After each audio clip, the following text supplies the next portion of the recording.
Tak Filipe, ty jsi se po příchodu stal hráčem základní sestavy. Čekal jsi, že to půjde tak rychle?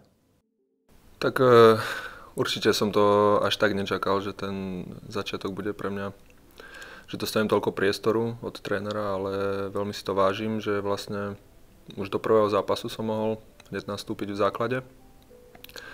A hneď proti Slavii, takže to bolo super, že som dostal tú príležitosť a veľmi si ju cením. A zatiaľ ju dostávam, tak verím, že to tak bude aj pokračovať a že dobrými výkonmi to jakoby splatím trénerovi.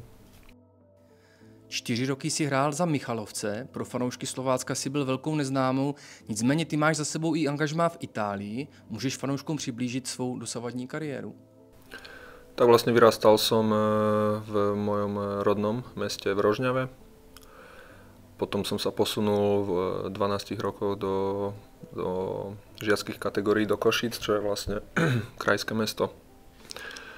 A v 16 som potom išiel do talianskeho Udinese, čo je vlastne prvoligový tím a tam som hrával za dorasteneckú kategóriu Primaveru.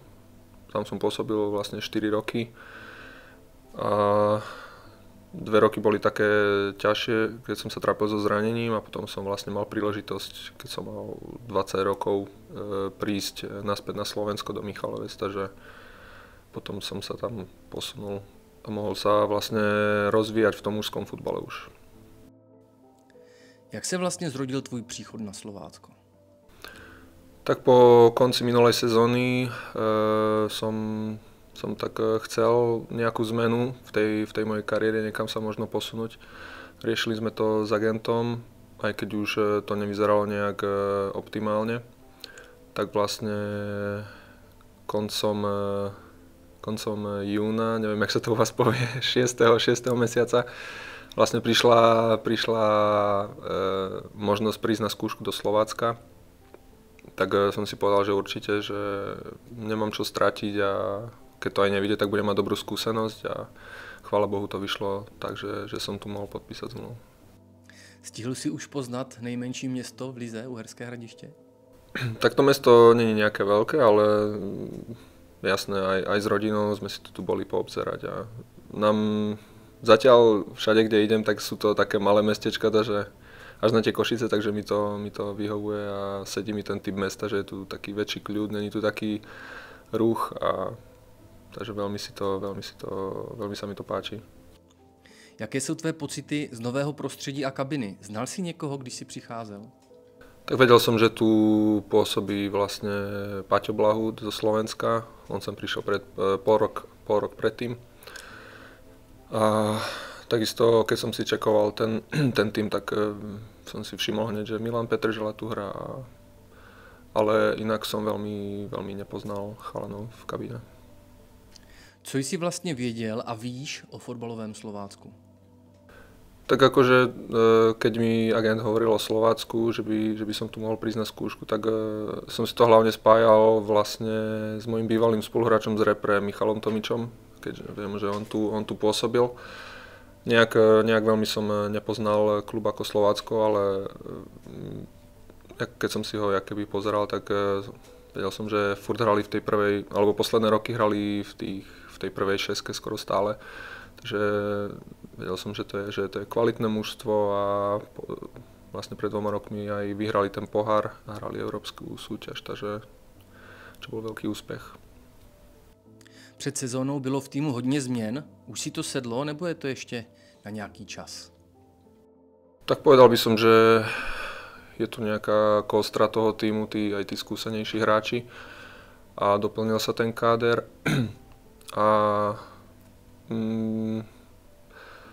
vytvorila sa teraz nejaká kostra, ale myslím si, že stále je to na trénerovi a vidíte, že stále akoby obmienia podľa typu toho zápasu a podľa možno výkonnosti v tréningu stále to rotuje ešte.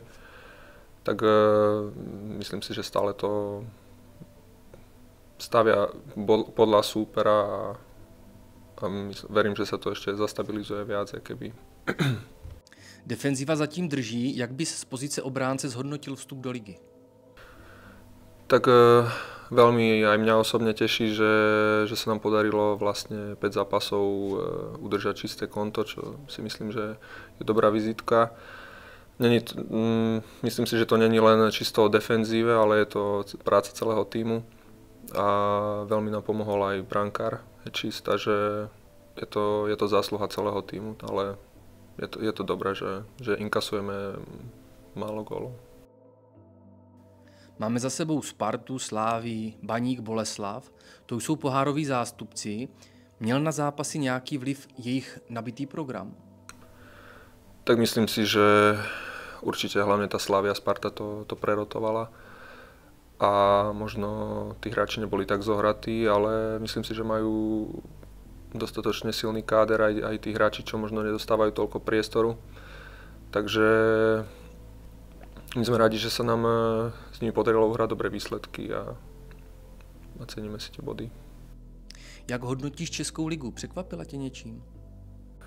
Tak hlavne ma prekvapilo ten prístup fanúšikov je úplne iný ako na Slovensku, čo ma veľmi teší, čo ma veľmi príjemne prekvapilo, že tí fanúšici chodia na tie štadióny, povzbudzujú svoje týmy a dá sa povedať, že ešte som nezažil takú atmosféru v mojej kariére, že by tie štadióny boli plné a celých 90 minút fandili svojim týmom.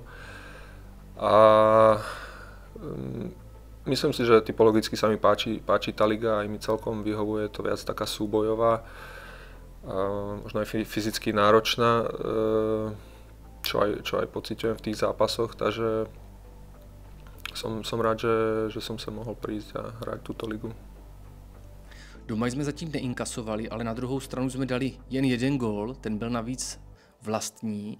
I tak dá se říct, že je to na dobré cestě, když se vychází ze zabezpečené obrany?